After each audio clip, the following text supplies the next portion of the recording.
إلى أن اتصلت بي أحد الأخوات، وهذه رسالة لكل أخ وأخت، لكل أخ وأخت، نتق الله ونرتبط ونتعلق بحبل الله سينجينا ربي. قالت لي أنا لي 4 سنوات درت على جميع الكهنة، على جميع المشايخ، على جميع الناس، العالم فيني سحر عجيب، كل ما فكيته ربط لي ثانية.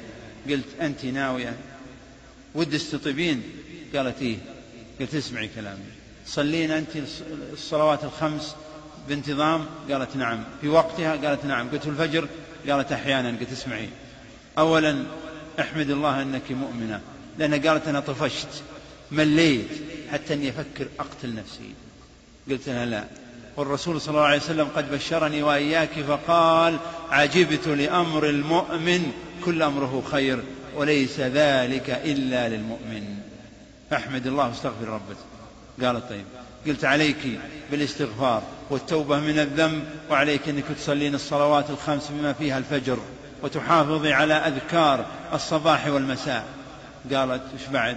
قلت بعد التي تقتل كل شيطان بأمر الله تقرأين البقرة كل ليلة كاملة في قيام الليل. قالت صعبة. قلت صعبة المرض هذا والشيطان يلعب فيك. قالت يا شيخ أخاف. قلت والله ما فيه إلا هي، إن كتب الله لك الشفاء فهي بالبقرة. قالت أخاف إني. قلت ما في هذا. فقرأت. كلمتني بعد 6 أشهر قالت لي يا شيخ جزاك الله خير لقد برأت، والله إني أرى أنها تتفكك مني، سمعت القطط حوالي، الكلاب تنبح وأنا أقرأ، الكل يحاول أن يضايقني، طلع نفر في جلدي، أصبحت لا أريد الناس ولكني قاومت. وما مضى شهر أو أكثر إلا وبدأ ينفتح قلبي، وشوي شوي شوي شوي، واليوم أنا حامل من زوجي الذي لم يستطع أن يعاشرني منذ أكثر من 4 سنين. وأخت عزيزة كلمتني من 1.5 شهر، قالت أنا عندي ضيقة ولا واطن زوجي ولي سنة وأنا كذا، وكل ما رحت لحد قال أنت في 90 عن زوجك وعيالك، وأنا ما أدري إيش أسوي أبيك تقرأ علي. قلت أنا ماني بقرأ، أنا جراح قلب. قالت طيب أنا فيني كذا. قلت تقرأين البقرة قياما لليل. قالت صعبة. قلت ما في صعبة.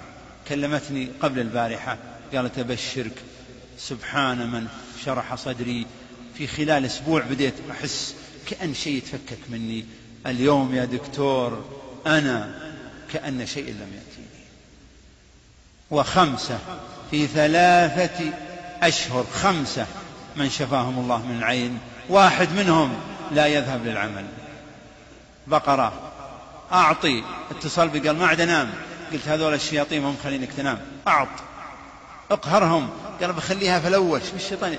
بخليها مو قيام ليل، بخليها بعد العشاء أقرأها. قلت لا، قيام في الليل اقسمها على 2 أو 4 ركعات أو 6 ركعات، وإن قسمتها على 2 وحط يدك على بطنك ولا على أي منطقة من مناطق بنية الرقية وأن تقرأ.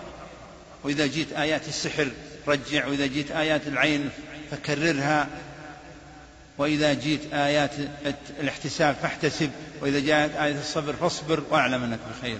قال لي جزاك الله خير أبو محمد، والله كني شايل جبال، ومن يوم أقبل على المكتب أرجع ثانية، لي 2 شهر ما داومت. قلت والحين؟ قال مثل الغزالة تنقز، والرزق انفتح لي فتح عجيب. أنا تعجب لي 3 شهور ما جاني ولا زبون. أخي البقرة، وإذا زدت فخير الزاد التقوى.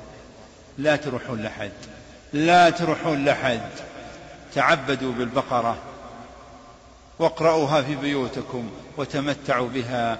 لا إله إلا الله. وما زلت في التعداد وأكتفي بهذا عن الرقية.